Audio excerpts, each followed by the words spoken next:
Hello, everybody. I think this is starting to populate. We'll get started in just a few minutes. I'm watching some of the names come on from the attendees. I want to thank you for joining us on Tuesday afternoon. It's a pleasure to be with you all. It's 6:02. We'll get going in just a few minutes once we give people an opportunity to log in. Okay. I know we have some other individuals who are going to join. This is being recorded. It's going to be posted later. We have a lot of people who RSVP, but there's a lot of people also who wait until it gets posted to watch it. And we also use these webinars or virtual town halls to try and get a condensed, succinct level of information, but not just a high level, enough information to understand the context. So my name is James Gore, County Supervisor for the 4th District. Indeed, we vote on all issues in the entirety of Sonoma County, but my district really runs from downtown Santa Rosa around the Flamingo all the way up to Cloverdale, on the border of Mendocino County, the border of Lake County, and then out to the coastal hills, not all the way to the coast. Been in this position for 10 years. Pleasure to serve at your pleasure. We have some amazing individuals with us here tonight. I want to thank Jennielynn Holmes, Head Chief of Catholic Charities here in Sonoma County, and I want to thank Margaret Sluyk from Reach for Home. She's the boss at Reach for Home. We got a great update that we want to be able to provide, and when I say great, I'd say it's substantive. It's as we all know, dealing with the issue of homelessness here in Sonoma County and around the state, and indeed around the nation, but specifically here in California, is one of the most pressing issues that we face locally, regionally, statewide. It's some of the most important work we can be doing as a community. It's some of the most deeply fraught over, frustrating, difficult work for service providers. It's some of the most frustrating, deeply fraught over issue for neighbors and for community members to deal with. It's one of these issues that oftentimes does not get to the depth of really what's going on to understand the complexity of why we are where we're at. One of the difficulties I have in always talking about homelessness in our community and in Sonoma County is that there's a lot of people who think it can be fixed. And it oftentimes goes contrary to what a lot of people would think is common sense. You would think, hey, like I'm just like a lot of the constituents who I would say, hey, why can I get can't get a permit for a septic system in my house, but I can't. You can't move a homeless encampment down near the river. I just don't understand. There's a lot of that. There's a lot of legal rules that define this reality over the past 5 to 10 years, very different than from before. There was a lot of action taken in the last decade and even decades ago up until the last 3 or 4 years that really promoted what we call the housing first philosophy, which is if we're going to be able to get people off the streets, they got to have a safe place to stay, to be able to begin rehab.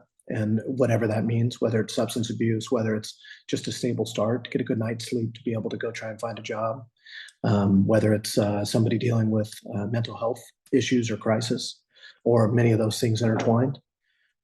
We have many goals. While it's laudable and we say we want to solve for homelessness, we oftentimes talk about functional zero, something that Margaret and Jennielynn know well. Where we really focus on families, veterans, vulnerable populations. Some people don't like it when we talk about service-resistant populations, individuals who don't want to accept services. How do you get law enforcement involved? And when somebody decides that they don't want to take options that you provide, how do you stay there? How do you really work with somebody, whatever trauma they're dealing with, to get that started? And if they decide not to, how do you really still stop them from doing harm?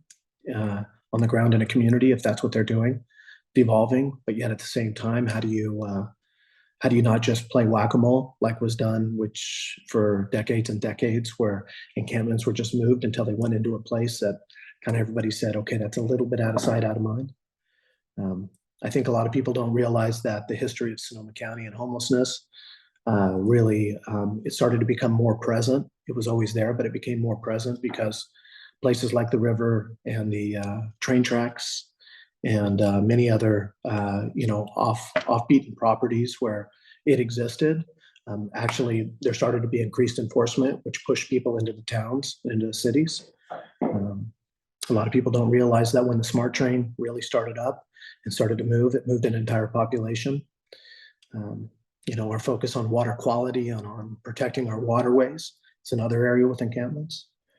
I just want to honor the fact that there's a lot of people who are either watching this or who are working on this that inherently understand that it's an imperfect, relentless effort to achieve progress. Progress can be achieved, but we want it to be. A lot of people want it to be just done, and I tell people I wish I could show up like the Men in Black and make everybody forget and like have this solved. But the reality is that if I'm displacing it into Mendocino County, if I'm displacing it into Lake County, if I'm doing other things, then I'm just perpetuating the problem that's before us right now, which is that it's everywhere. I also want to honor the fact that there's a lot of, as I said, progress. Over the past, I would say 5-6 years, we've created 600 new beds, rooms for unhoused individuals countywide. Those have been in cities, those have been in county jurisdictions. We have places like the L&M Hotel in Hillsburg. That was a huge feat to move on. We also have an amazing project that Jenny's going to talk about over at Caritas Village, which is indeed the largest homeless solution that we've seen in an area with one of the largest issues, Santa Rosa. We have a lot of other projects. I was just recently over at Journey's End, the former Journey's End, which is now called Laurel, which was burnt down. These were mobile home parks burnt down during our fires. We lost 2 individuals there. Sadly, it's been 162 of those units have been restored and prioritized for former Journey's End individuals. So this whole world of being able to provide affordable options for individuals, whether they need support or not, is something that we continue to push. We have projects in Santa Rosa. We have projects, Roner Park has stepped up, Hillsburg, out in Sonoma Valley on the Los Guillicos campus. Somebody on our team, Chris Grable, used to run the Los Guillicos Village property out there, the encampment that we had moved off of the Joe Rodota Trail. We also have, some might know, is in terms of legal issues, we have citizen activists who really push the bar and sit in homeless encampments and hold up laminated copies of different court orders and turn on the cameras and try and stop us from moving individuals. And well, as I say, is that our goal is always to provide compassionate options, to provide a diversity of options for individuals.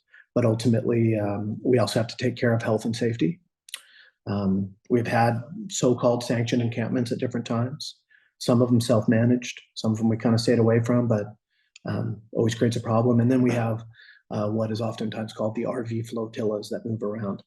Some of you, like me, do not like to see boulders in right-of-way areas all around the county, but it became such an issue for Caltrans, county roads, and indeed everybody that we had so many RVs that were being parked in different areas and then unoperable and trailers. And while there might be a few individuals who show up who just want to have a place to stay, once it creates, a big enough issue and it becomes a really dangerous situation where you have crime and other things. I'm not trying to cast everybody. This is a population that is extremely diverse. It is not just about villains and or downtrodden or hope or promise. It's all of it, just like the regular population. And I think we got to honor that. I want to give a shout out to Margaret Sluyk. I think, Margaret, your work with Reach for Home, not only with the L&M Village, but just recently, something you're going to talk about. There's a lot of individuals who've been focused on what we call the SIR encampments. This is right behind my house. The L&M is just down the street from me. You all have worked with a Encampment Resolution Fund grant and with Direct on the ground to identify locations and to get 39 of the 41 people there into housing, temporary housing. We've done cleanups down there. Unfortunately, we had to wait until, well, not unfortunately, just because of the reality through the rain to get there. I wanted to also, as I said before, is Jennielynn and her team for completing the largest homeless services and housing project in Sonoma County's history with Caritas Village. Jennielynn, I mean, the cost went up over and over. You know, it's crazy because when we create a solution, we also see how much more demand there is, how much more need there is. But we live in a community that has everything's expensive. We crack down heavy on dilapidated housing. And then when there's not a lot of space for individuals, and everywhere in Sonoma County is privately held land. If you go up north of us, Mendocino County, Humboldt, others, there's public land, Forest Service parks, others, but around here, there's trespass issues and other things. So I do want to state that at the state, the Project Home Key and the funding that we've gotten for services has been huge. You all saw that there was a recent proposition that passed on just by the hair of its chinny chin chin. Proposition 1, which was on moving mental health MHSA dollars, many of them looking at moving them from programs over into housing options. Some of you have seen that there's Supreme Court decision going on right now, deliberation on something called the Grants Pass case, which really deals with this issue of should a public entity, a city, a county, a special district be able to move people off of public land if you've provided options and and individuals don't accept those options, and what that means. That's something that the governor is advocating for. I do believe that we need to have local control for hard to reach or reticent individuals and populations, especially when we get into the law enforcement side of things, multiple felons, other things. But at the same time, we are making huge strides with people who have not been provided options and are severely traumatized because of lived experience or mental health issues or substance abuse, and they are making progress. And that's what we're going to talk a little bit about today. I want to let you all know that I want to just start by apologizing that we have not been able to fix this, but I also want to promise you that we are not going to be able to fix this without us being a community and without us. I've had a lot of people who express frustration that we haven't been able to remove every RV or from a certain area or move into here or move that. And then the resources get pulled back to the Jogadota Trail, and then it comes back to Cloverdale, and then we focus on Hillsburg and then Windsor. And then we're down in Roner Park, and then we put funding over into Sebastopol for a temporary parking zone, and then we do this.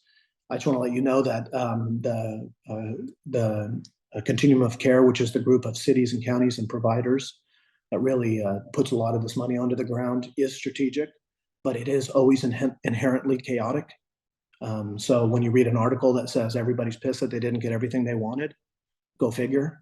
There's not enough money, there's not enough space, there's not enough rooms for everybody, for everything, all the time.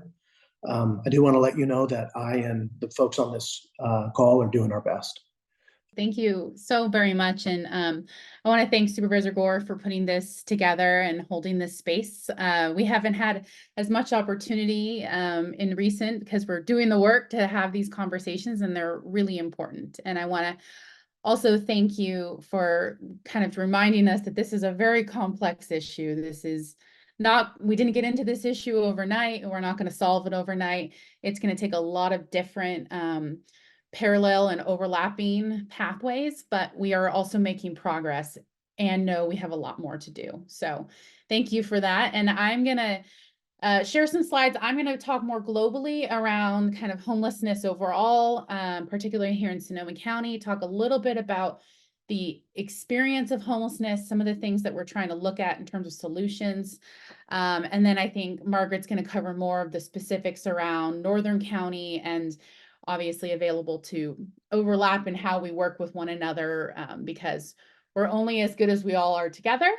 Solving in just one part of our community and not looking at the impacts on the other isn't a real solution. So we work very closely together and appreciate this opportunity. Okay, so I'm going to quickly talk around about Catholic Charities and a little bit of our background, just so you know, if you don't know who we are and what we do, you have a little bit of an insight. I'll just quickly introduce myself and say, I am born and raised in Santa Rosa. I've lived here my whole life. I love this community, and I always knew when I went off to college and came back, I wanted to do something to help our community. And I found my way into serving in on the front lines of one of our emergency shelters. It's actually the largest shelter in the county in Southwest Santa Rosa, and absolutely fell in love with the work.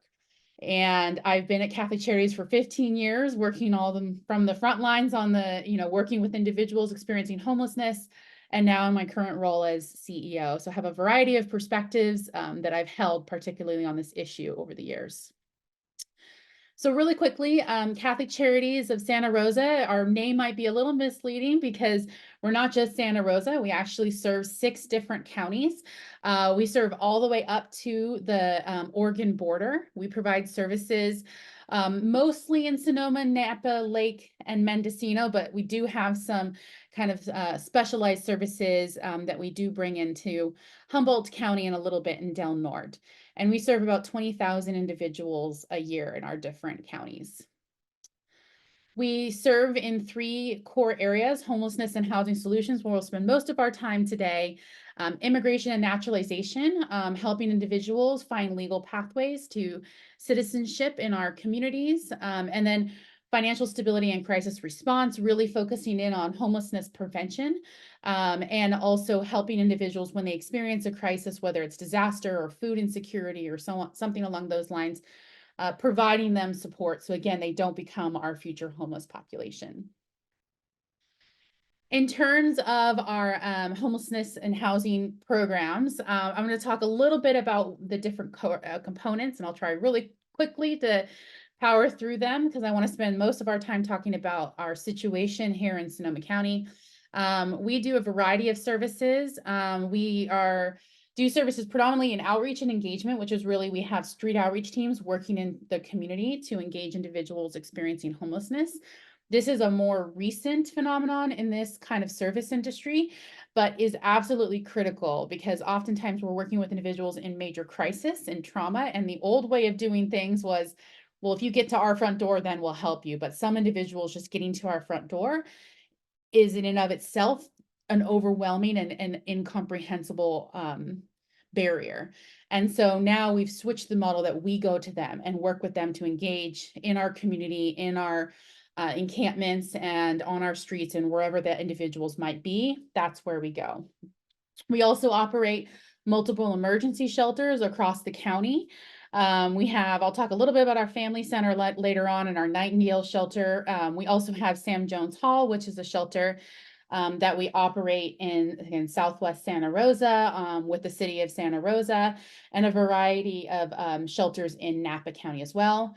A big focus we have is on housing services. Really, if we're going to end homelessness, this is how we do it. Housing is the way we do it. We have to find the pathways, but we also need the housing to get people to. So that has become a bigger part of the work that we do. We also are a part of the In Response, the mental health support team through the city of Santa Rosa. For those that aren't aware, this is a mobile crisis response team that is a diversion from law enforcement. So instead of, when you call dispatch, if it's someone experiencing a mental health or homelessness crisis, instead of having to send an officer, which has a lot of complicating factors, including response times and including kind of, training and things of those sorts to de-escalate, we actually oftentimes the In Response team will go in place of a law enforcement officer, which is a more appropriate form of intervention on that crisis to kind of deal with the issue that might be creating the incident that is occurring. We also have our children and family programs. We're really focused in on making sure that the kids that are in our care right now don't become our future homeless population. And so we want to really make sure that we're working with the kids while they're with us, and really appropriately helping them bridge the gap in their education, helping them be enrolled in school, and helping them find alternative pathways to future homelessness or poverty. Last couple is safe parking for individuals who are living in their vehicles and in need of housing, but need a safe place to be with 24/7 security and support for their care. We currently operate a site, again, in Southwest Santa Rosa, in partnership with the city of Santa Rosa. And then homelessness prevention we're growing and launching a pretty comprehensive approach to prevent people from ever becoming homeless. Because as I'll talk about, the experience of homelessness only gets worse once you enter and the longer that you're in. So that's what we do. A lot of information. We are very busy, so I could talk all night about it, but I will move on now to kind of understanding our situational issues here in Sonoma County. And I'm going to kind of go over again the higher level of the 2023 point in time count results. For those that aren't familiar, every county is required by HUD to receive federal funds to participate in an account, a home what point in time count, sometimes also known as homeless census or a homeless count. And in order to receive federal funds, you have to do this. We take it a step further. We do it annually, and we do it in the last 10 days of January of every month, or every January, sorry about that. And this is really to kind of create consistency and trended information. So there's a lot of critiques at times around the point in time count results. I will say it is a snapshot in that moment in time. Supervisor Gore alluded to several instances. This kind of created some of the situations around homelessness we have. And those can occur during this time. But what's most important to understand is the trended information. So really seeing that we are using the same methodology from the past decade. And you can start to see, once you see the same methodology used over and over again, you can start to see the trends of where we need to be focusing our time and attention as a county. So I'll start going through this information. So here you'll see kind of in homelessness kind of snapshot. On any given night, according to our point in time count, we have about 2,200 individuals experiencing homelessness. Now, one thing that I will point out is this is actually a decrease in homelessness over from 2022 to 2023. There are a lot of reasons why. Some people don't choose to believe that, but what I will say is when you actually correlate and really dig into the data, you can start to see why that number went down. And really what you see at the same time is an increase in resources and a decrease in homelessness. So imagine that as resources increase to be able to address the situation, you do see the impact on those who are experiencing homelessness. A lot of that has to do with COVID-related funds and other legislation and policy that came out of kind of that crisis. We're a little nervous. Some of it was one-time funds, and there's projections that some of it might be going away or already has gone away. So that could kind of take us back, but we will see when we get the 2024 results. But we are making an impact on homelessness. We use the same methodology and the same surveyor as the rest of the Bay Area. And we are one of the only counties in the Bay Area that saw a decrease. The other thing, as you can see here below, you'll see kind of where individuals are staying when they are unsheltered. We do have kind of a group of people who just live outdoors. Vehicles is the second highest number of individuals. I think that's probably no surprise to many of us that live and work here, and so on and so forth, tents, and as you can continue on. All of this is publicly available, so I encourage you to be able to look at that when we send out the materials. The next information, I'm not going to go super into every single number on this next few slides. Like I said, there is a really comprehensive report, but just to kind of point out some of these items, what I mentioned earlier was, we saw this decrease in homelessness, and you can see where we saw the decrease. We saw the decrease in the unsheltered population, and the sheltered population actually increased. Again, that is a direct correlation with the increased resources we saw coming out of the pandemic and other kind of critical emergencies at that time. You can see here kind of a lot of data, but important data for us to understand who we are working with. So after we do the initial point time count, we send out surveyors to kind of gather enough of a sampling to kind of correlate what the kind of subpopulations look like. And this is where the data kind of aligns with us. You can see in particular veterans and families, unaccompanied children, transitional aged youth, and a variety of kind of with a breakdown between gender and age. One of the things that isn't quite caught on this slide, but is further in the report, is we are seeing an increase in the aging homeless population. So we are seeing an increase of individuals experiencing homeless for the first time at a higher age than usual, as well as we're seeing people kind of age in homelessness, in the experience of homelessness. So we have a growing need to address the aging population within homelessness. You can see a little bit more here around individuals, their self-reported health diagnosis, how many are experiencing disabling conditions, and a lot of additional items. You can point out the obstacles to obtaining permanent housing. Most is they just can't afford it, if you look at most of these issues. And I think that's probably no secret in the Bay Area and probably even larger California.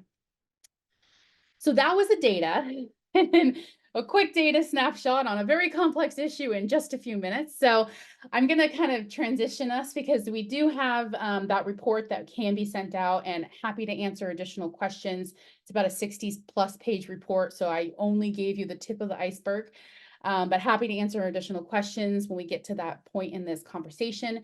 But I wanted to kind of take a moment to talk about the psychology of homelessness and the vulnerability in the experience of homelessness. And I want to preface this that several things that Supervisor Gore mentioned were all things that I've experienced in my career. As I kind of continued in my career working in the homelessness services field, I started to kind of want to understand what I heard a lot from the public, but I also was witnessing myself. And that was individuals who, by my judgment or community judgment, quote unquote, didn't want services. And I wanted to understand it, because to me, there has to be a logical answer to that question. And I wasn't able to kind of come upon it on my own. And so I reached out to people at a national level, and I was pointed to kind of understanding that the issues of trauma in the experience of homelessness, but also I was pointed to survival literature to understand what happens when someone's been in an extended period of crisis.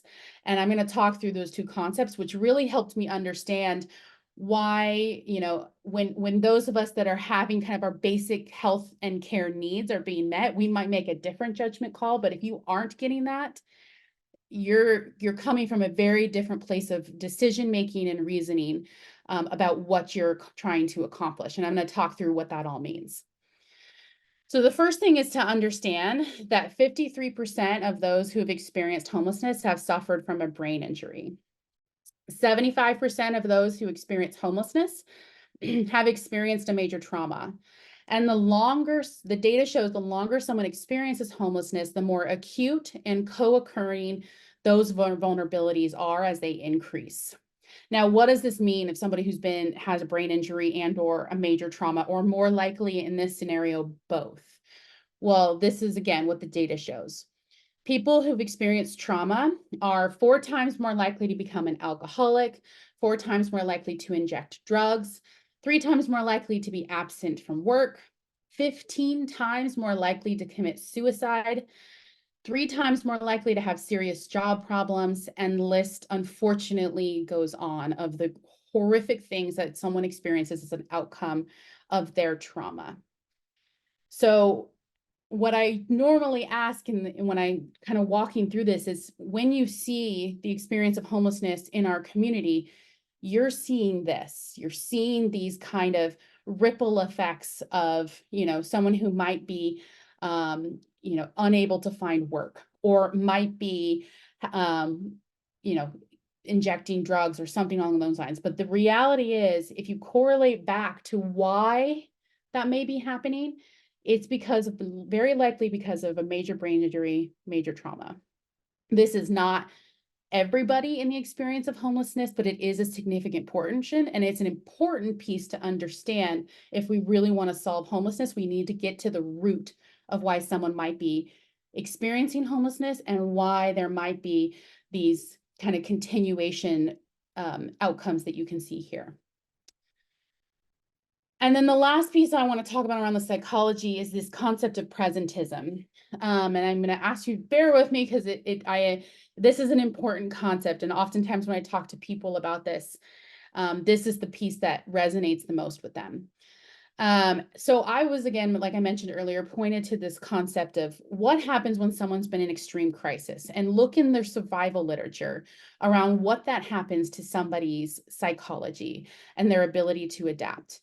And so survival literature, the data shows that as one begins to normalize the experience of the crisis that you're in, your psychology readjusts and you try to begin to thrive within the experience of the crisis versus trying to get out of it. So let me walk you through a couple of the probably most well-known and well-documented examples. The first is Stockholm Syndrome. Many people understand that. Stockholm Syndrome, when individuals have been kidnapped and experiencing that crisis for an extended period of time, in order, out of the brain and the body's resiliency to survive, you begin to normalize that experience. And oftentimes when they are saved from their kidnapper, they look to that kidnapper as a friend, a family, a loved member, a loved one, and they have kind of a relational bond with the person who took their freedom.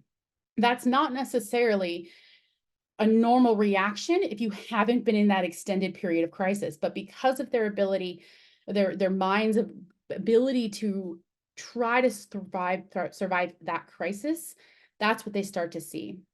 A similar issue happens in the experience of domestic violence. Oftentimes when someone has been experiencing a violent situation like that for an extended period of time, you start to learn how to survive and thrive within that crisis versus trying to escape it. Because oftentimes we say, why don't you just leave your abuser? I don't understand. Why can't you just get out of there? Well, there's a lot of reasons for it. And one of them is the extended portion of crisis. And so their day often becomes about, how do I minimize the number of times that I feel or receive violence, and instead of trying to get out of it. So when you equate that to homelessness, when someone has been in the crisis of homelessness for a very long period of time, and the longer it goes, the harder it is, their mind eventually starts to try to thrive within the experience of homelessness versus trying to get out of it. And once I understood this concept, I can pinpoint exactly the moment at times when sometimes that situational shift happens for an individual, and their day sometimes becomes about thriving within the experience of homelessness versus trying to get out of it.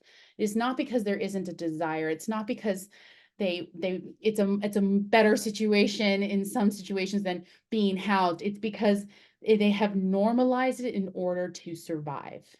And this is a big concept, and I hope there's questions about it, and I'm happy to answer more about it. But this really helped me understand when someone might say no at this moment of a service provision or a housing provision. It's not because of us, or what's not because of anything else other than they need some time, and we have to continue to engage them and to help respect their journey and help them see that when we move out of this situation of presentism, we're able to actually help them thrive and readjust to a housing situation. And we see it all the time when we move people from the streets into housing. Our number one job is to keep them housed, because everything within them, if they've been homeless for 10, 20, 30 years, which we've housed all types of lengths of homelessness, their natural reaction is to go back to the street. And it's because of this concept. So it's about being patient and about understanding this, and also being consistent in how we are engaging with the individuals and how our community is supporting them, so that we can help bring them out of the experience of homelessness and into the experience of safety and housing. I'm going to kind of talk through a few homelessness solutions, and if I have time, I'll quickly touch on Caritas. So homelessness solutions, what are some things that we need? We need more housing for all income levels, but we definitely need an emphasis on affordable and those who've been homeless the longest. We need to fix the broken systems that intersect with the emergency of homelessness. I often say homelessness is the meeting grounds of a lot of broken systems, and in the middle of it is a person who every single safety net has not been able to serve them in the way it needs to keep them out of the experience of homelessness. And now we've got this individual in an extreme crisis. So we need to fix those systems at the same time we're working towards building more housing. We need active and solution-oriented community involvement, but the community involvement needs to be based in proactive and evidence. You know, there's a lot of ideas. I can tell you a lot of crazy and not so crazy solutions I've heard over the years, but we need to follow the data and we need to do what we know works, because time is of the essence. And we have important funds and we have more important individuals that we need to help escape the crisis of homelessness. We need to provide funding resources equal with the need and the emergency. I talked about that earlier and I was going through the data. We need trauma-informed and solutions with accountability infrastructure. And I think this is what Supervisor Gore was talking about earlier. You know, sometimes we are going to need to look at the accountability part to help individuals walk through that pathway, but it has to be paired with a compassionate solution. One without the other sometimes will not work. I've seen it happen. I've seen a lot of different solutions, and sometimes it's together, sometimes it's separate, but they really do need to be linked up. And we need to also increase our homelessness prevention efforts. We can't keep waiting for people to become homeless to get all the services that they need. I'm going to talk quickly about Caritas Center. Some of you may have heard about this. This is a real local community innovation that we really wanted to look at on how to address homelessness differently. So quickly, this is a quick screen grab we have of the what the campus was looking like in construction. I'm going to also talk quickly. This is what the village looks like. So Caritas Center, those are all of the elements of the center. We have a 192 bed family center, 38 Nightingale respite beds, a drop-in center, peer support housing, a medical clinic, Head Start, and then we also are partnered with Burbank Housing to provide 128 units of affordable housing and homeless dedicated housing in downtown Santa Rosa. Some of the innovation of Caritas was the way we went about the design. We've often, when we provide services for those experiencing homelessness, we don't design for them in mind. We usually get gifted buildings and then try to make them work for the individuals, but oftentimes those get in the way of care. We also co-located services. So in the past, when someone came into our drop-in center with a major health issue, we had to call 911 and we get an emergency ambulance, we get a fire truck, and then they'd end up in the hospital. All very expensive interaction, but also taking those offline of community response and also not necessarily the best or appropriate intervention for the individual. So now when someone comes in with a major health issue, all we have to do is send them on an elevator to the second story. And we really work to remove barriers for access, which again, I'm happy to talk about what those were when we get to the question. And then this is a quick snapshot of the data. We took a data pass in the first 6 months of Caritas. This is some of the information we've seen. We've seen an increase in the individuals we've served. We've seen an increase in domestic violence survivors. So that has been a really helpful thing to know that we can be a safe place for individuals escaping that dangerous situation. We've seen a 49% increase in the children we've been able to serve. And then this is the most important data point, is that it's taking us about half the time to house the individuals that we are serving with this new program. And I can talk a lot about why, hopefully during the question and answer period, or if we have more time. So I was a quick look at homelessness at a global level. It's never easy to be quick on this complex issue. So I apologize if I went fast or it wasn't enough information. I'm always happy to continue to engage, but at this point, I'll turn it over to Margaret to kind of hone in a little bit more on North County. Great, thank you. Thank you, Jennielynn, very much for that background information, and definitely the numbers are really helpful to put everything into context, and hopefully you'll just the overlay of what Jennielynn is talking about with what we're doing in Northern Sonoma County as well. And like Jennielynn said, we all work together. It's a team effort. It's a coordinated system of care. So we're all in this together, and it takes everyone to do what we need to do. And so thank you, Supervisor Gore, for pulling us all together and being able to share this information with everybody. I'm Margaret Sluyk. I'm the CEO of Reach for Home. And What I'm going to present on tonight is mostly what's happening in northern Sonoma County. And to kick that off, we actually launched a campaign, soft launched it last year at our Harvest of Hope fundraising event. But as our 10th anniversary is this year in 2014, we are launching our Journey to Zero officially, and we'll be doing some press releases and such around it. We are also looking at changing our mission to end chronic homelessness in northern Sonoma County. So our mission before was to end homelessness in northern Sonoma County. And the more that we research and the more that we learn about it, and the more that you see information like what Jennielynn shared, I think we're all starting to realize that we're probably never going to completely end homelessness, but our goal is to end chronic homelessness. And as Supervisor Gore mentioned before, this thing called functional zero, which I'll talk a little bit about, is really our focus in northern Sonoma County right now, as it is across the entire county, including at Catholic Charities. So what functional zero is it means that you have a system set up that makes homelessness rare and brief. And so you'll hear me talk a little bit more about that as well. A little bit of background on Reach for Home before I get started. Reach for Home, like I said, is celebrating its 10th anniversary. And we were founded in 2014 after years of being served by St. Paul's Episcopal Church in Healdsburg. For years and years, they helped with the Victory Studio Apartments, did a lot of work to help unsheltered individuals in the community. And they realized at the time that the problem was getting bigger than they could handle as a small church, and realized they needed a solution for this that could focus on this every single day and really get a handle on the situation. So that's where we started, was St. Paul's Episcopal Church. A couple of vestry members pulled together, one of which decided to and became a 501c3. And she was the first CEO that we had. And I've been with Reach for Home about 3.5 years, and I'm only the second CEO. So we've had a lot of consistency throughout those 10 years. When Reach for Home started in 2014, we had 300 unsheltered individuals in northern, in a few slides where we're at today.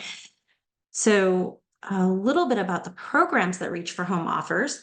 We have our street outreach program. We were able to expand and have a licensed worker become our director of mental health services. So now we have a mental support service component to all of our programs, which has been a huge help. We realized that in order to get mental health in this county, and really it's a national crisis, you have to go to a provider who then has to refer you to a licensed clinical worker or a social worker, in general, a therapist. And it can take months. And if you're for myself, for example, if I want to go to a therapist and they say, okay, you have to go to this appointment first and then another appointment, therapy is scary in general, but then to put all these layers of complexity on getting a therapy appointment, and you heard from Jennielynn earlier, almost everybody that we're working with has had some sort of a trauma.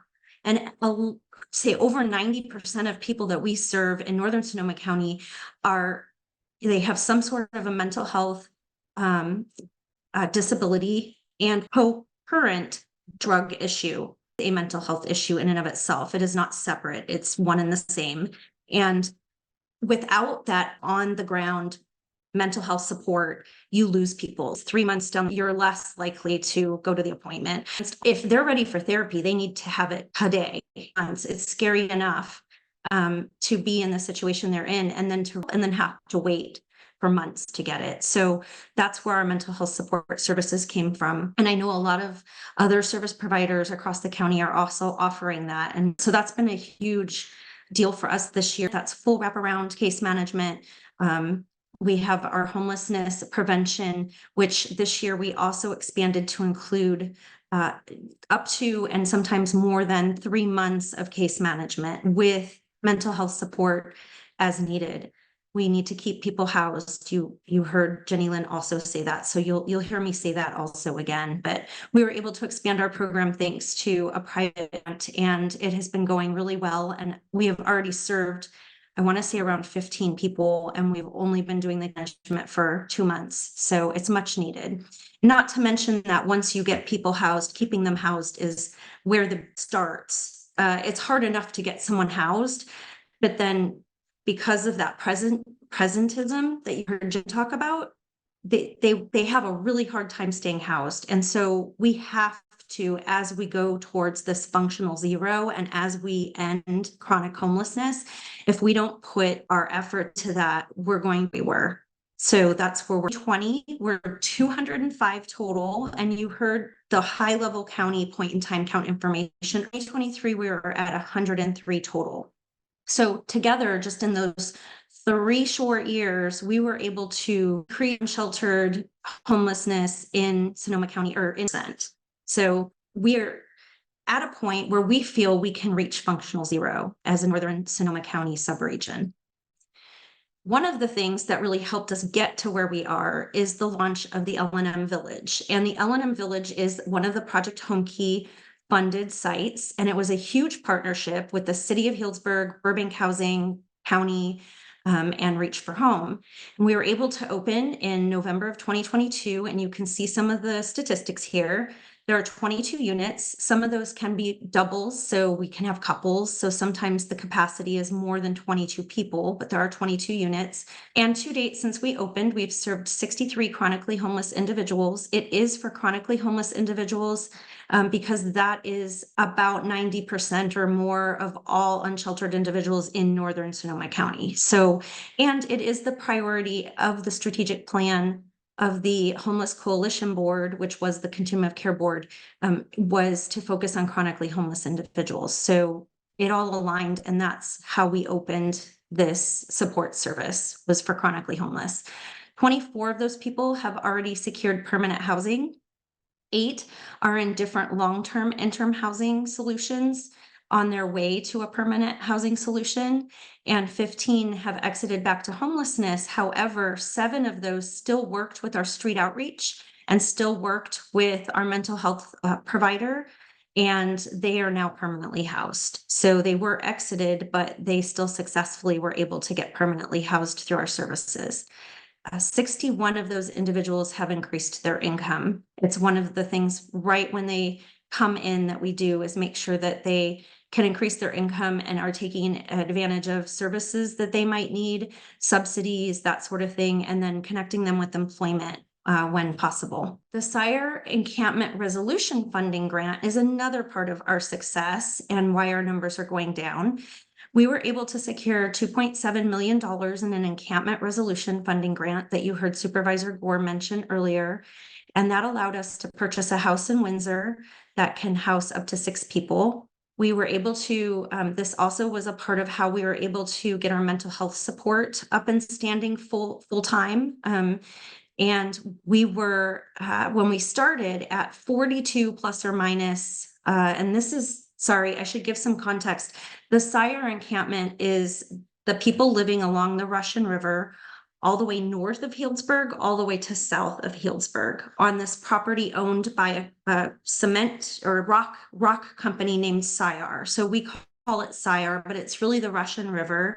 There's some Caltrans right-of-way areas there and a lot of jurisdictions involved. We have the water district, the county, the city of Healdsburg, and that's that whole area there. So when we switch on being able to house everybody in about January, when we project by May 31st, which is coming up here in just a few short days, we started with 42 people, give or take, because it's a river and people are on and off and that sort of thing.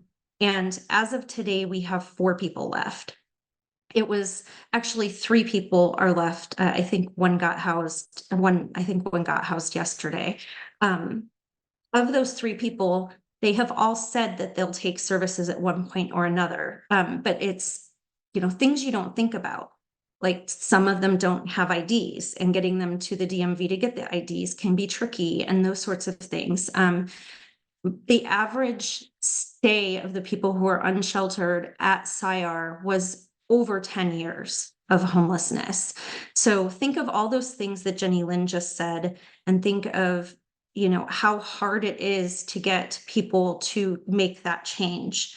And we are not just putting them in a hotel for a month and saying that it's cleared. And I'll show you a little bit more about how we're doing it. But these are all people who are now getting to permanent housing solutions one at a time. So the old way of doing encampment clearing is a lot of times, the police or the sheriff will post a notice and say, okay, you have 2 weeks, and in 2 weeks, this site will be clear and you can't stay here. And they go out and offer services, a hotel for a month, food cards, whatever they can offer to get people to take services. And then they might get a hotel for a month and they might get some food cards, but in 2 weeks, they're gone. They have to leave. And that's not a permanent solution. That's just a Band-Aid approach. And while some are successful, I mean, it's not the worst thing in the world. At least they're getting something, right? They're not being permanently housed. In order to, after all those things you heard Jennielynn talk about, in order to really permanently house and successfully permanently house someone, you need way longer than 2 weeks. 2 weeks is not enough time to build a relationship, get all the documentation, figure out what the best solution is for each person. And so we really are grateful that this encampment resolution funding has allowed us to take the time we need to actually figure out what each individual person needs, where they will take what they need, what kind of housing do they want, and what kind of mental health services do they need, IDs, what kind of documentation do they need. And just working through each person at a time has allowed us to get to 3 individuals left without any recidivism at this point. And it's been since January that we've been working on this. And the grant came with money to help keep people sheltered and out. So now for the next 2 years, don't go back to where they were. And if they do, make sure that we can scoop them up and get them back into house as quickly. Huge partnership with Russian River Keepers, because what was happening at first is people would move off the river and their camp wouldn't get cleared right away. And so new people would move into their camp, or other people would take their camp too. So now people had 2 and 3 camps. And so we realized right away that as soon as someone moved off the river, we need workers to come and clean the camp within a day or 2. And so we got a groove down, and with the moving off the river, they did give permission for us to clear their camps when they cleared to the point where we have filled over 12, I think actually now we might be at 13 or 14 40-yard dumpsters of trash that have come off of the Russian River because of this encampment resolution funding grant. And a lot of the places on the river, there's an old tree house that someone was living in, that's coming down. There's a rock house that someone was living in, that's coming down. Those places are all cleared. The people are in shelter or in permanent housing.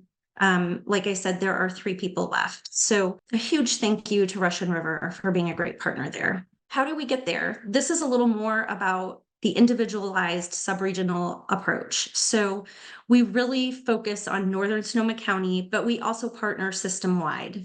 But while we're focusing on Northern Sonoma County, we have a list called a by names list of every single person in Northern Sonoma County between Windsor and Cloverdale and Geyserville who are unsheltered that we know of. And we know most of the people. We think our list is probably around 90% of the people we have. And on that list, we know who they are, what type of housing they'll take, what types of services they're going to need, and all the different things. Do they have pets? Are they a veteran? We have all of that documented so that when we work with each person, we can then empower individualized and personalized plans of action for them. And then we can use that plan of get them closer to a permanent housing solution and have the necessary things in place when they get there. And then and this is something that the entire county is doing, is the sub-regionalized by names list approach. It's something that we have just launched. Reach for Home has been doing this approach for about 2 to 3 years now, and we've seen huge results from it. We are going to do an informal count at the end of June. You heard Jennielynn talk about the yearly time count that we do as a part of our funding at the county level. We're going to do another count end of June just for Northern Sonoma County to see what type of difference we have encampment resolution funding we've had. We're pretty sure that we are around 65 to 70. And we want to make sure our list is matching the people we go out on a random day to make sure we're capturing everybody. How do we house people? Well, Reach for Home has the L&M, 22 units I already talked about, 11 permanent units at Victory Studio Apartments in Healdsburg. We have 5 permanent units in Cloverdale, and 11 flexible units that are interim housing, permanent housing. They're flexible and based on each person's individual need. And units that we were just able to get out of from Windsor. So we have housing in all 3 major towns that we serve. Also partner Webinar, and we with them. They have Cherry Creek and Cloverdale scattered sites that we help put people in through coordinated entry. We do housing vouchers. We do family reunifications, and then other individualized solutions. Sometimes it's a bus the country. Sometimes it's a train ticket. Sometimes it's like we will literally call someone's sister who lives somewhere else and make sure that they have a permanent solution for someone, and we'll send them back to their family if they both agree. And we've seen some pretty teary, inspirational stories of families being reunified who haven't been in years. So we really, any solution is a solution, but these are just some of the main ones. Here's my slide on functional zero. So at 2023, we had 103 people at the point in time count. And then we think right now we're around 70. And in 2025, we're hoping to just do 30 to 35 more people, get them housed, and then we'll be at 35. And then in 2026, we will hopefully be at functional zero. So we are on track right now. We thought it was kind of pie in the sky when we started it, and we kind of just threw it out there to see what we could do. And, it's been a lot of collaboration with a lot of different people, and it's been a little bit of luck and funding coming at the right time. So it's just where we are, and this is where we're going to try to get to. What's next? We need to get the word out to landlords to take housing vouchers. We have people in Healdsburg who have been in Healdsburg their entire lives, or a lot of their adult lives. They became homeless in Healdsburg. I'm using Healdsburg as an example, but this could be Cloverdale or Windsor. And they don't want to leave. They do not want to leave the place where their community is. And it's to the point where we need more housing, and we need more landlords. We need properties for permanent supportive housing, and we need those properties to be in northern Sonoma County. And then we need to shift our resources as we do this. And as we reach functional zero, we can't lose sight of street outreach. We have to keep people out there, catching people right as they become unsheltered. Functional zero means that someone can be housed within 30 days. So we can't forget, just because we have this great progress, we cannot forget that people are still going to become homeless, and we need to be able to be there for them right when that happens, so that they're not homeless 10 and 20 and 30 years. And we need to help keep people housed. It's really hard to keep people housed who have not been housed for 20 to 30 years, which is a lot of the people that we're housing right now. And so we're going to expand our homeless prevention. Like I said, we've already expanded it, but we're going to continue to expand it. Like a tour of the L&M or anything like that, this is my contact. Thank you very much. Thank you so much, Margaret. I want to, you were a little glitchy there at times, but I think we got the whole shebang, your slides and your work. And I think the big thing is that while we've made great strides and we have a goal for functional zero, we need to continue to identify locations in not just northern Sonoma County, but Sonoma County wide. Jennielynn, if you can, I've talked about the 600 units that have been created. There's more in the pipeline. With the continuum of care and others, there's a strategic plan to create quite a large number of interim shelter and then permanent supportive sites. Anything you want to talk about with that? How many, what we're looking at?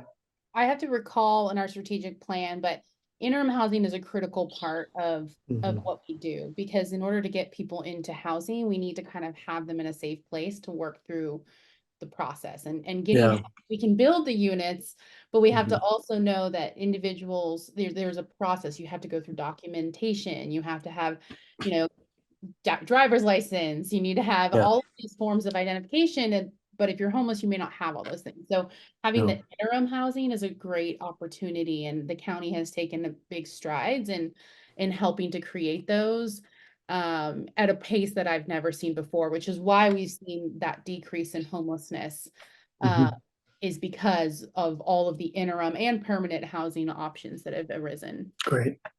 Thank you. If anyone has questions, feel free to type them into the Q&A. The Q&A is open now. The first one would be for the providers. Sorry if I missed this, but are individuals in RV encampments considered unsheltered? They are, by HUD's definition, they're still in the unsheltered out. Okay. I also want to go into this. This says, given the failure of DEMA to provide receipts for millions, they were reimbursed for by the county, and Governor Newsom's focus on accountability and program results, what practices will be changed or added in future contracts with service providers to ensure there's satisfactory return on federal, state, and Sonoma County money spent on this homeless issue? Denise, I want to thank you for that. I'll take that as the Board of Supervisors.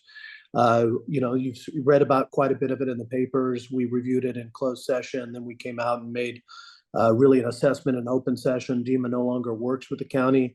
You're absolutely right. And for me, that's one of my biggest things is where's the accountability? Where's the checks and balances? For the most part, we have nonprofit providers that have to go through an annual audit of their books. This was a private company. I want to distinguish two different things that we talked about the Board of Supervisors meetings, as I'm not going to make villains out of the individuals who worked with DEMA and stood up quite a few amazing homeless solutions, or even at this point, some other things we're still going through with DEMA to try and make sure that they can prove the work in a way that allows us to get the reimbursements from FEMA. So ironically, even though they're not working with us as a prime contractor, we're still working with them to cure all of the issues with the audit, because we want to be able to get the most of that back.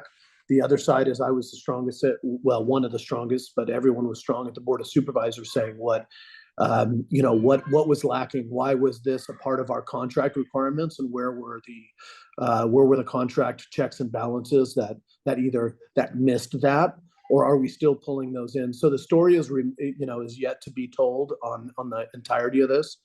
The one thing I will say is that you separate the management of the finances, which is a huge issue that we are facing and we are working through, but you separate that from the actual services provided, which, as I say, DEMA stood up multiple of our initial homeless housing sites and ran many of them that have been turned into permanent supportive housing. A lot of the individuals who work for DEMA are now applying for jobs in the county to do some of that same work. We as the county are looking to take on that. At the time during the pandemic and in other areas, and especially with the advent of this Project Home Key program that started as what was called Project Room Key, which was an effort during the pandemic to rent out with state funds and FEMA reimbursements, all these hotel rooms to move unhoused individuals into what was called like non-congregate settings. So they weren't, you don't have everybody sharing COVID. You have individuals in different rooms in a hotel, and it's also providing a benefit to the hotel. By and large, let's remind ourselves that these were state and federal and local funds.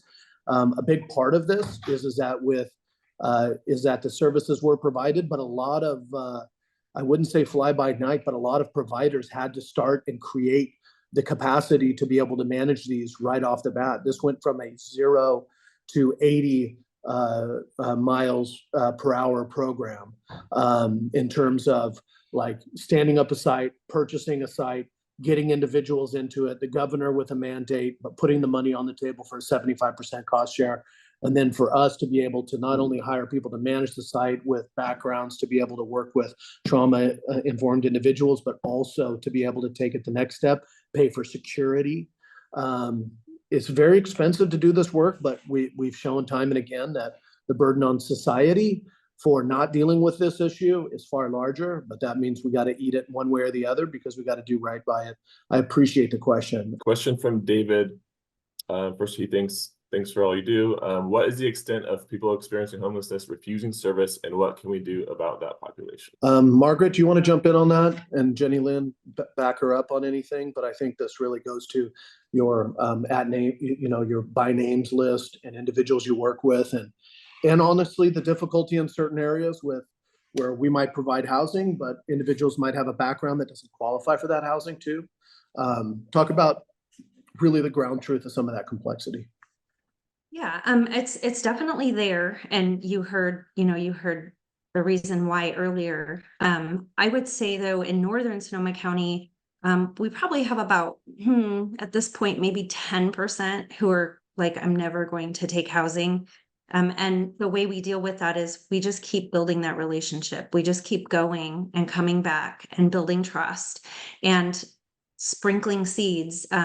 If someone needs something, we still give out tents and tarps and stuff like that when we need to keep people safe, but our focus is housing. So if there's something you need, what step can you take? Like, how can we, maybe you could dip your toe in a little, and it's building that relationship and just continuously going back to the people, even when they say no. And one day we're hoping that they will say yes. And we've seen it happen time and time again. And you have people on SIAR who were like, I will never be housed. One person who we interviewed actually to get the grant to get lived experience, we asked, what would it take? She's like, a lot. She's like, this is my home. I have a garden here. My daughter comes here to visit. It's my home. It's not just a camp to me. It's going to take a lot of mental health support. It's going to take a lot of hand-holding, and it's probably going to take me failing several times. And she said it the best, I think. That's just how it is. We have people who will even come into the L&M who will take the chance where they'll get, okay, well, fine, just I'll try it. And their behavior is such that they can't stay. And so then they have to take, but then they come back. A lot of people come back. So it's just not giving up on people, and it's giving them the space and time to do it when they're ready. Otherwise, they're just going to pull away further, and you're not ever going to get them to pick to be housed. It's just not going to happen. Well, and I'd say it's one thing always providing the compassionate option and the work, and it's unfortunate because I mean there are rules that come with going to places, but yet at the same time, then the other side is accountability. I mean, we do, like, we're talking about the compassionate options here, but we do clear encampments. The individuals who are not currently accepting services on that property that we colloquially are calling the SIAR property, there is posting going on there to move individuals, and it's a difficult reality, but it still is a part of what happens. Yeah, all of this is very true. I think, in terms of individuals experiencing homelessness who don't want housing, the data with the point in time count says is about 14% when asked if they were interested in housing said they were not. So then if you're looking for a specific data number, that is the best data we have. Again, it ebbs and flows. And just because they're not interested in housing in this moment doesn't mean with continual compassion and ongoing support, they can't get there. We've seen that happen. Sometimes it takes 10 visits to an encampment to get a first name. And then sometimes our very visit, they're like, please help me find a better option. And then for others, there is going to be some accountability options. And there is some legislation that's coming into actuality this year, like Care Court, for example, there are some people that unfortunately there is going to be a need to kind of look at what other services and other types of housing there might be, because they might need a higher level of care. And we need to find those interventions for them so that they can be safe, and also are able to thrive in our community. So the data point shows about 14%. These are human beings. People change with what moment they're at. But it's not giving up, but also knowing that we do have, responsibilities in our community to be safe and secure for everybody. As we speak, we try not to offend, right? And we're going to continue to do that because that's not what this is about. But let's talk about a couple realities. We do have individuals who have criminal records, our average daily population in our jail. And this is not the whole population by any means. It's not even the majority of the population, but of our jail, 40% is homeless. Of our jail, 50% mental health issues. A quarter of the entire average daily population is mental health requiring direct intervention. That means forced medication, and that means restraints. These are tough realities. This is happening all over the country. I am the incoming president of the National Association of Counties, and we have Stepping Up initiatives. Our jails, when basically state, federal, and regional entities really did away with developmental centers and some pretty scary places, asylums and other things like that, that didn't always look after what was right. Systems that needed to be deconstructed, other systems were not constructed. So unfortunately, jails are the largest homeless shelters in most counties of the 3,069 in this country. The other thing I would say is that we do have individuals, we're talking about the crossing over of this, who are high needs homeless, and we would actually say experiencing psychosis, not just trauma, not just medium level trauma, but we have to go through a process to conserve individuals. Jennielynn talked about Care Court. Care Court offers an option that it's working to obligate outpatient services. But outside of that, we also have a process at the county, in every county, that looks at individuals who can't take care of themselves. This is a lot dealing with psychosis. I have a personal experience with a young man, not much younger than me. A lot of people know who that is, and it was just shocking to me that he could not be, per the courts, designated as disabled, as an adult disabled. The degree of what it takes to have somebody be considered to be disabled through mental health issues is so high, and I'm not saying it needs to be less. You know, there is this huge issue with taking away people's rights, but this idea of Care Court and obligating outpatient, services, if you're going to go back to an encampment, or saying you have options to move forward, it's sticking the carrot in a lot of these situations. But especially when you're dealing with individuals who have moved in and out of being conserved, have 5150s, which are involuntary holds, maybe even 5250s, which is a 2-week involuntary hold, have been in our psychiatric health facility, need long-term permanent supportive care, wraparound services. That's the stuff that people think about when they think about what is the worst of homelessness, what scares them. Somebody screaming on the side who you wonder if that's dangerous for my kids, right? And let's just be real, that is not the overwhelming reality of homelessness, but that is what we see and what drives our fear. But I just want to make one clarion call out is that our board, after the first 4 or 5 years and working with the cities and Jennielynn and Margaret and all these partners, is that we are courageously approving projects. There were many years where every project, whether it was affordable housing or whether it was homeless services, everybody would say they support those efforts, but not here. It's not right. It's too close to me. It's too suburban. It's too close to my business. It's too urban. It's too rural. It's too often in those places. After 5, 10, 15 years of saying no to all these projects, it just has exacerbated the problem. So we are investing in services. We are investing in putting public dollar for public good on this.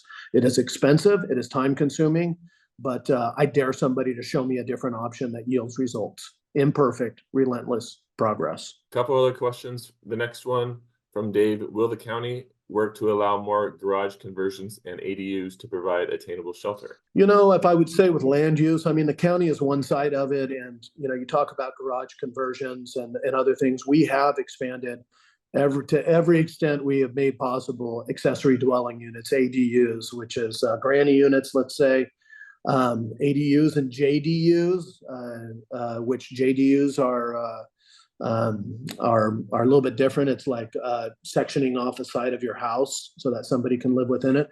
Those are actually protected under California state law. We do not allow those to be turned into vacation rentals. We do allow at this point for those to go in, ADUs and others, with compost toilets. So that means that even if you don't have a septic system to get it to perk, to get that approved, you can do it in that way. If you have problems approving ADUs and others or policy ideas, you need to let us know, because we have pushed our planning department to every which way from Sunday to allow those and to allow unique aspects of it.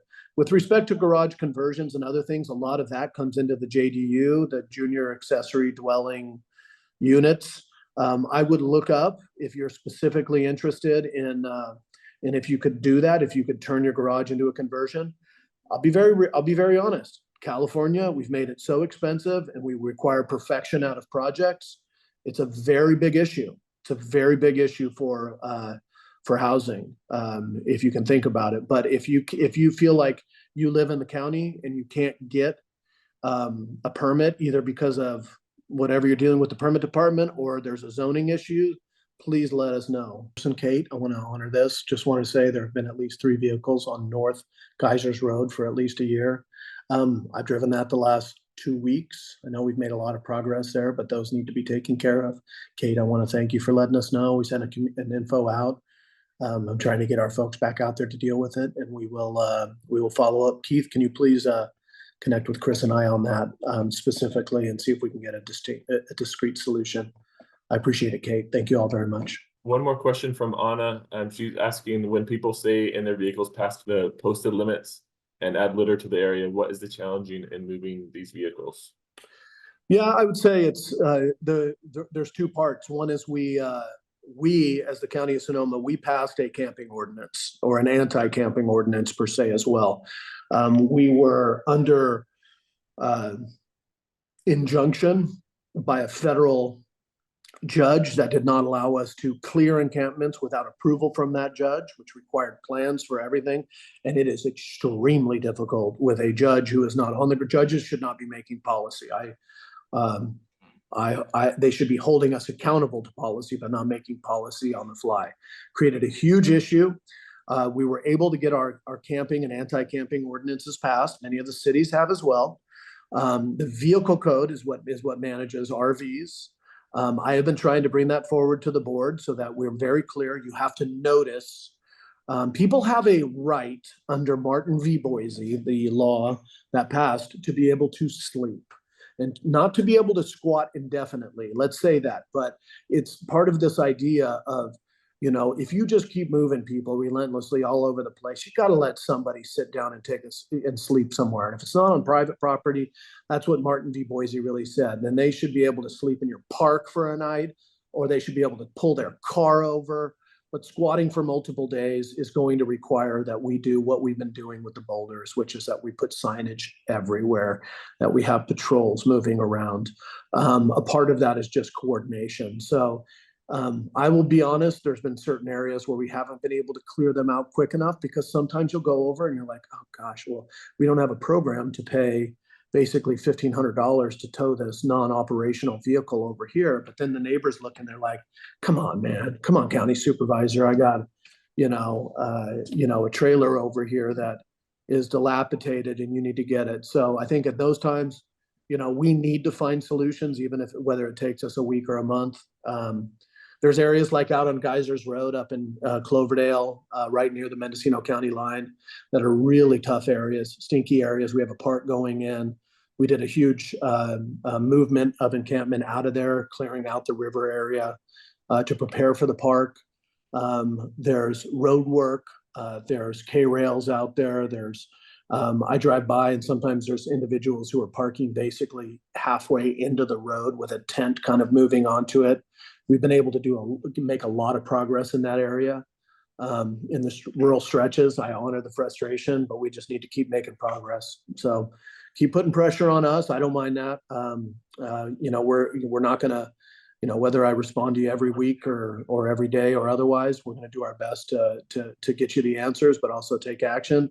If we can't take action, sometimes it's because another area of the county is prioritized.